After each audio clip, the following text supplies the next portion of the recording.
for giving me this opportunity tonight.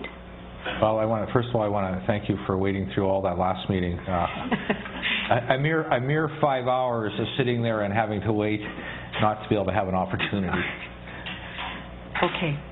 My name is Barb Biddle. I am president of the Montgomery Place Community Association. Our community is home to the residents who are closest in proximity to the proposed Saskatoon Light and Power tall wind turbine. After speaking to hundreds of residents of our community over the last few weeks, I'm here on their behalf tonight to urge Council to abandon this proposal for the good of all residents of Montgomery Place and Saskatoon. One of the single biggest complaints residents had was the lack of consultation undertaken by Saskatoon Light and Power. To them, it suggested that citizens' concerns did not matter or would not be addressed. We held a meeting as a community to discuss the proposed wind turbine, and nearly 200 residents came out to get the answers to questions.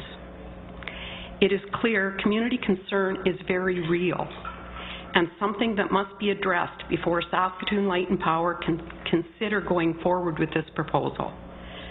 Tonight, my request is simple. On behalf of the members of my community, I'm asking that you do not award a winner to the RFP for the Tall Wind Project at your January 16th meeting. I understand and accept that members of Council were heavily engaged in budget meetings a couple of weeks ago when Saskatoon residents were fortunate enough to hear from peer-reviewed researcher Carmen Crow of the Society for Wind Vigilance. Her organization has done extensive research and outreach with individuals living dangerously close to wind turbines. She left area residents information that demonstrates health concerns are valid, even at distances of 700 or more meters.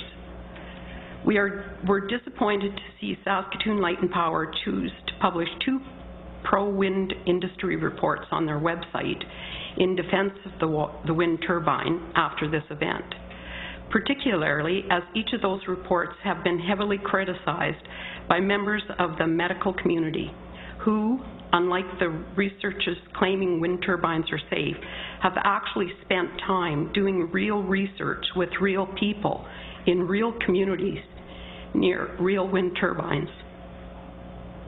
Ontario alone is home to more than 135 individuals who have reported adverse health effects as a result of wind turbines. More than a dozen families have been bought out of their home as part of legal settlements by wind developers as a result of the wind turbines that are located too close to their homes. Ontario's Ministry of the Environment has been found to be suppressing more than 200 health complaints from one wind turbine development alone, according to the CBC. But sadly, none of these heart-wrenching stories and demonstrations of health impacts of wind turbines has fazed Saskatoon Light and Power. That is why it's so important that Council act to protect community residents.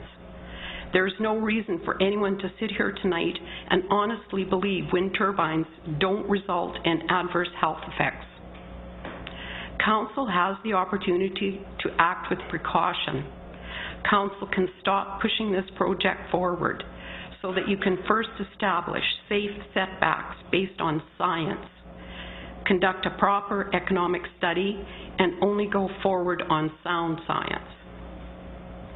There is evidence that there is more concern in the city about this project going forward than Saskatoon Light and Power first reported to you in October 11th.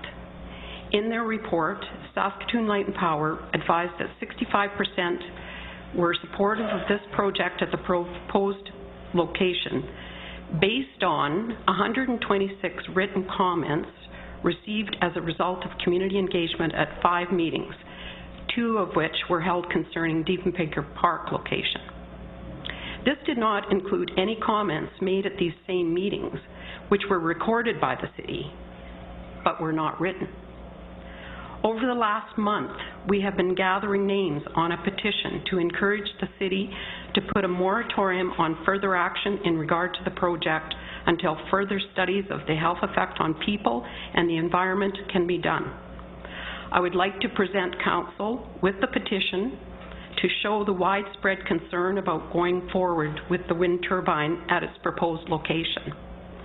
We have collected over 1,000 names on this written petition and have a total of 1,293 on including our online.